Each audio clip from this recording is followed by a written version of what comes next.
I'm Jonathan. I'm going to show you how I write a blog and show you some strategies that you can use to improve your writing. Before we begin, I want to emphasize something really fundamentally important to becoming a better writer. Writing is a skill, and therefore it can be improved. It's a common misconception that writing is a gift, and it's easy to see why. Usually, we only see a finished product, a great blog, a brilliant novel. We don't see the hours and hours of effort that were put into them. Good writers use strategies that help them achieve success. I'll show you a number of useful strategies, but it's up to you to make it not going to happen. But the good news is, if you put in the effort and believe in yourself, with patience and persistence, you'll improve your writing. And that really is great news because writing is such a valuable skill.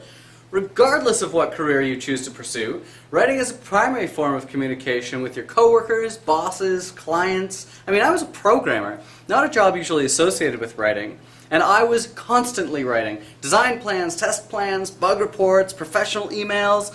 Taking the time to develop your writing skills is time well spent. Great writing can help you win awards, get jobs, and advance your career. Great. So now we've established two things. Writing is a skill that can be improved, and there's value in writing. This particular assignment is to write a blog, but the strategies... Okay, I'm comfortable, I'm in a quiet place without distractions, it's go time. Step 1, plan my writing. Amateur writers often skip this step, which is a big mistake. Researchers have found that the quality of writing assignments is determined more by the amount of planning done than by the number of revisions completed. Planning involves three things: making a timeline, selecting a topic, and creating an outline for my blog. To make a timeline, I break apart the task of writing a blog into 4 stages: planning and try. Okay, I'm going to set goals for each stage. For planning, I'm going to select a topic I find interesting and create an outline for my paper before I start writing. For research, I'm going to find 5 high-quality sources and take notes while reading, putting them in the appropriate sections of my outline.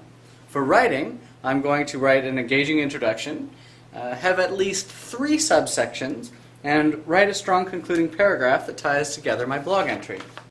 Setting goals and writing them down is essential because it gives me something to work toward and allows me to monitor my progress. Okay, take a minute, pause the video, and set your own goals.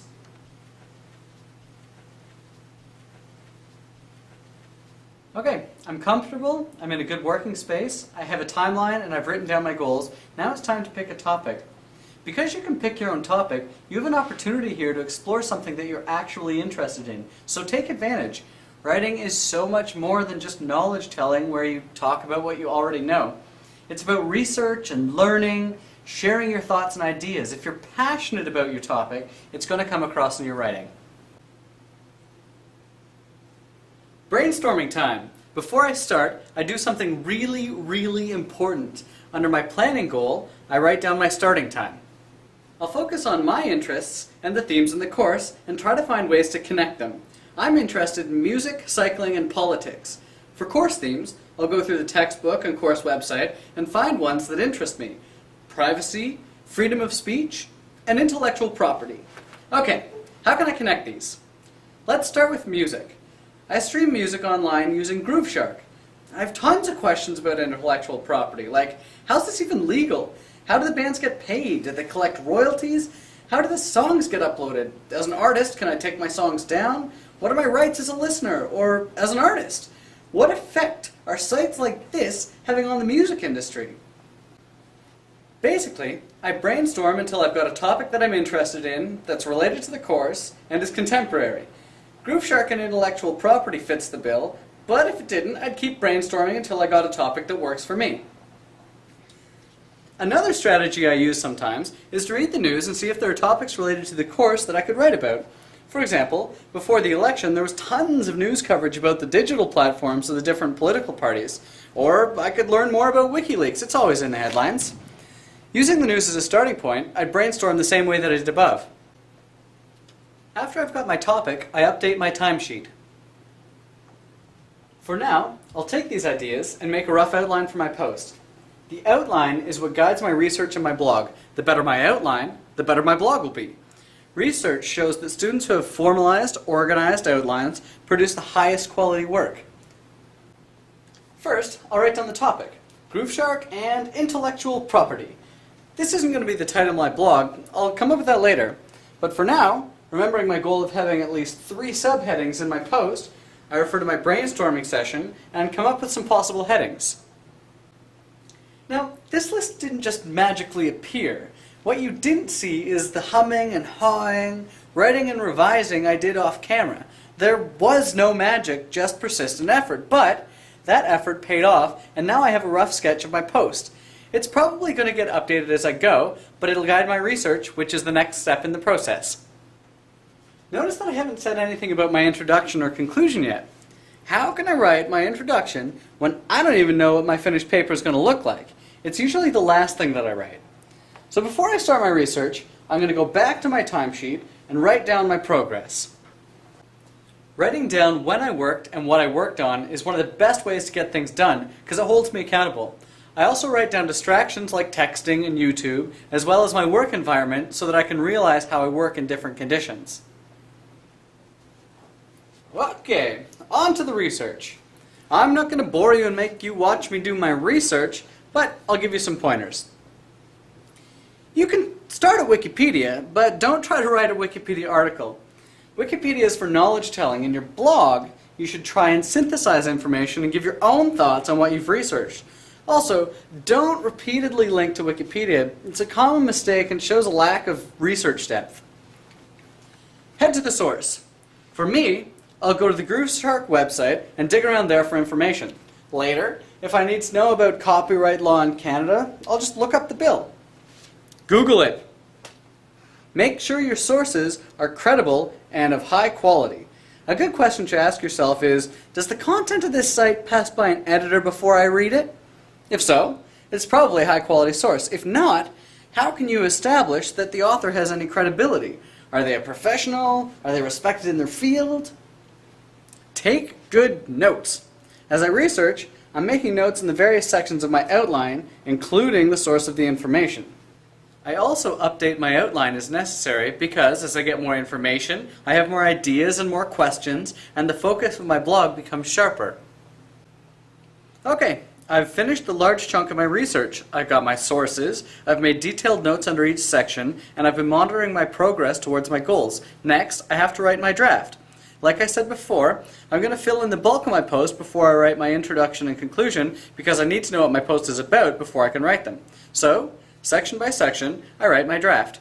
Again, to prevent extreme boredom, I'm not going to make you watch me write my draft, but I'll tell you roughly what I do. I start by setting goals for each section.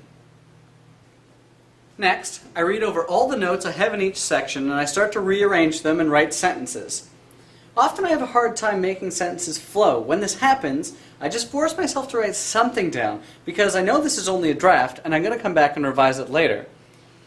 Now you might think I'm crazy, but the whole time I'm doing this, I'm talking to myself out loud, asking myself questions and giving myself encouragement. We can convince ourselves of anything, and you should choose to convince yourself that you can instead of you can't. That might be the most important thing in this entire video. Finally, while I'm writing, I'm constantly monitoring my progress. I write down the time and what I worked on, time I spent off task, distractions, and positive evaluations of my progress. After I finish the draft of the sections, I go back and I write the introduction and conclusion. Many hours later, my first draft is complete. After finishing my draft, I'm way too attached to it to make any objective revisions, so I'm going to sleep on it. The next day, with a fresh mind, I revise my blog. Revision is much more than just proofreading. In fact, proofreading is the last step of the revision process. I start by looking at my post as a whole. Does the order make sense? If not, I rearrange chunks of my text. Once I'm satisfied with the order, I start looking at each of the sections more carefully. There are good guidelines you can use to make sure your sections are in good shape, like tree and dare. I don't have time to discuss them in depth here, but they're useful to make sure that each section is structurally sound.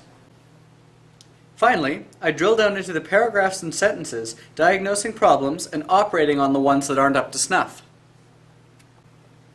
Once I've identified a problem, I can then choose the appropriate course of action.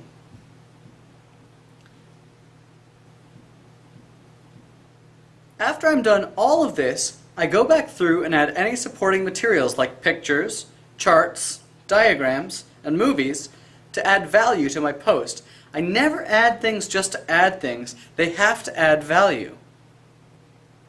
The final step in the process is proofreading. I carefully reread my post to make sure I've crossed my T's and dotted my I's. After I'm done, I get a friend to read it over and give me critical feedback. Once I've integrated their feedback, I go through and self-mark my blog against the rubric and make any final revisions. And that's it. That's how I write a blog.